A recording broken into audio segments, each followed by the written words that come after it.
Hello everyone, welcome back to my channel টিশানস কর্নারে আপনাদেরকে আবার স্বাগতম।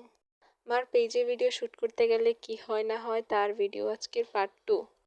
সময়টা তখন রাত 12টারও বেশি, কারণ সারাদিন এমনিতে নানান কাজে ব্যস্ত থাকা হয়, এই পেজে ভিডিও শ্যুট করা হয় না। সেজন্য রাত 12টার পর যখন সবাই নিজেদের রুমে চলে যায় তখনই হচ্ছে পেজের ভিডিও শ্যুট করা শুরু হয়। প্রতিদিন যে আমি ভিডিও শ্যুট করে দিই এমন না, যেদিন যেদিন রেসিপির শ্যুট করা থাকে সেদিন আমার ছোটো মামাও অনেক সময় ভিডিও করে দেয়, অনেক সময় আমি করে দিই। তো গতকাল আমিই করে দিচ্ছিলাম ভিডিও শ্যুটটা। এখানে হচ্ছে কেক বানানো।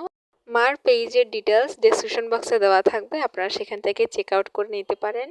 গতকাল রাতে আসলে আমাকে সব কিছু একসাথে করতে হইতো, তার কারণ হচ্ছে আমার শরীরটা কালকে অনেক বেশি সিক লাগতেছিল। তো আমার প্রপার একটা ঘুমের দরকার ছিল, আর এছাড়াও আমাকে পরের দিন স্কুলে যাইতে হইতো, কারণ আমার আর্জেন্ট কিছু কাজ পড়ে গেছিলো।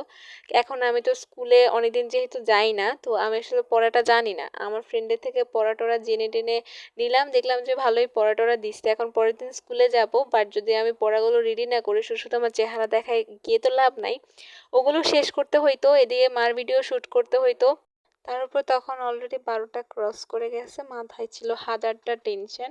আর এখানে দেখতে পারতেছেন যে সব কিছু আমি এলোপাথারি করে রেখে দিয়ে উঠে গেছি গা, ভিডিও শ্যুট করতে তো হইতোই, স্বাভাবিক ব্যাপার। রুমে গেছি, রুম থেকে এসে দেখি যে মা টেবিলের ভিতর ঢুকে গেছে। আমি তো হাসতে হাসতে শেষ, টেবিলের ভিতর করোটা কি তুমি? পরে দেখলাম যে ওই যে কেকের মধ্যে, কেক বানানোর সময় পাতিলের মধ্যে যে পেপার দেওয়া হয় যাতে করে পাতিল থেকে কেকটা খুব সুন্দরভাবে উঠে আসে, ফ্যান চলার কারণে ওই পেপারগুলো টেবিলের নিচে উড়ে টুড়ে চলে গেছিলো, আর মা ওইটা নেওয়ার জন্য যুদ্ধ লাগাই দিছিল। যাই হোক, ব্যাপারটা কিন্তু মজারই ছিল। এই পেপারগুলো ছিল যেগুলো হচ্ছে একদম চাপা চোপা দিয়ে রাখি দেওয়া হয়েছিল যাতে এগুলো আর উড়ে না যায়। আসলে একটা ভিডিও দেখাটা অনেকটা ইজি, যে স্মুথলি ভিডিওটা হয়ে যাচ্ছে 5-6 মিনিট বা 10-12 মিনিটের ভিডিও, বাট আসলে এর পিছনে অনেক খাটুনি থাকে। সবাই যারা প্রত্যেকে ভিডিও বানায় তাদের সকলেরই অনেক খাটুনির ফলে আসলে ভিডিওগুলো হয়, অনেক কষ্টের ফলে।